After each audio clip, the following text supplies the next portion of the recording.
एक गिरीश कृष्णा म्हात्रे बाल्यावा का भतीजा और भिवंडी पूर्व का निरीक्षक या प्रभारी।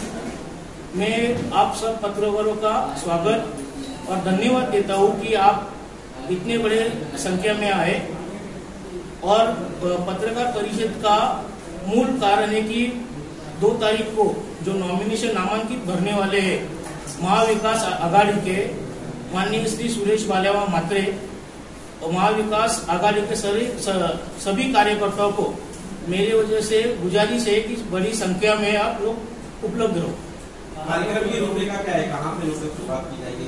कार्यक्रम की रूपरेखा सुबह 10 बजे शिवसेना शहर शाखा भिवंडी यहाँ पे सबको जमा करना है। फिर वहाँ से आगे हम लोग अभी देखेंगे सब ऊपर।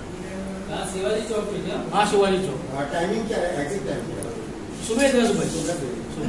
मी तुम्हाला सांगतो की पहिला बाल्यामानी पहिले वचननामा तुम्ही वाचला असेल, त्याच्यामध्ये सर्वप्रथम टोरेंटचा जो मुद्दा आहे तो सर्वांना टोरेंटचा मुद्दा आहे आणि टोरेंट आपल्याला हटवायचे आहे। हा आमचा बेसिक हे असणार आहे। दुसरा हा आमचा ओव्हरऑल विजन काय आहे, भिवंडीचा इन्फ्रास्ट्रक्चर। आता भिवंडी पहिले टेक्सटाईल मार्केट, नंतर वेअरहाऊसिंगचं आता एशियामध्ये नंबर 1 आहे। आता भिवंडीसाठी इन्फ्रास्ट्रक्चर काहीच नाही, ना फायर ब्रिगेड नाही, रोड नाही, कुठलेही बेसिक इव्हन ड्रेनेजही नाहीये। तो आमचा विजन तोच असणार आहे की भिवंडीचा ब्युटिफिकेशन, भिवंडीचा इन्फ्रास्ट्रक्चर। आता एवढा वेअरहाऊस असल्यामुळे कुठं काही अपघात, कारण फायर होते तर फायर ब्रिगेडसाठी काही इक्विपमेंट नाही, तो आम्ही त्या फायर ब्रिगेडसाठी आम्ही निधी उपलब्ध करून जेवढं इक्विपमेंट अपग्रेड करता येतील फायर ब्रिगेडसाठी 2-3 स्टेशन सब स्टेशन करता येईल, तो आमचा प्रयत्न असणार आहे। दुसरा मुद्दा भिवंडीचा बस स्टॉप तुम्ही बघितला असेल एसटीचा, त्याची अवस्था एकदम दुर्दशा आहे, त्याचाही ब्युटिफिकेशन करण्याचा काम आम्ही करणार आहोत।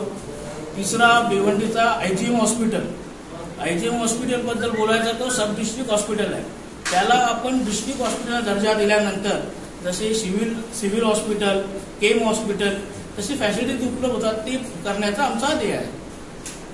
एज्युकेशन बद्दल काय काय?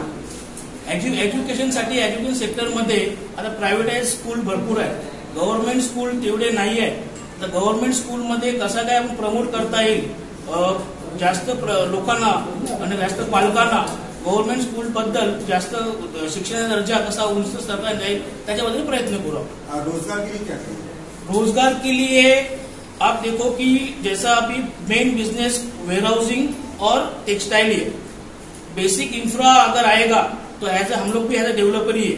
अभी फिलहाल हम लोग के जो भी वेयरहाउसिंग में लगभग 90 से 1 लाख लोग रोजगार उपलब्ध कर चुके हैं। और ये रिकॉर्ड में अगर MIDC का कोई भी स्कीम लाते हैं हम लोग अंडर MIDC में, तो हम लोग को गवर्नमेंट के अंदर लिख के देना पड़ता है कि 1 एकड़ में हम लोग कितना रोजगार ला सकते हैं।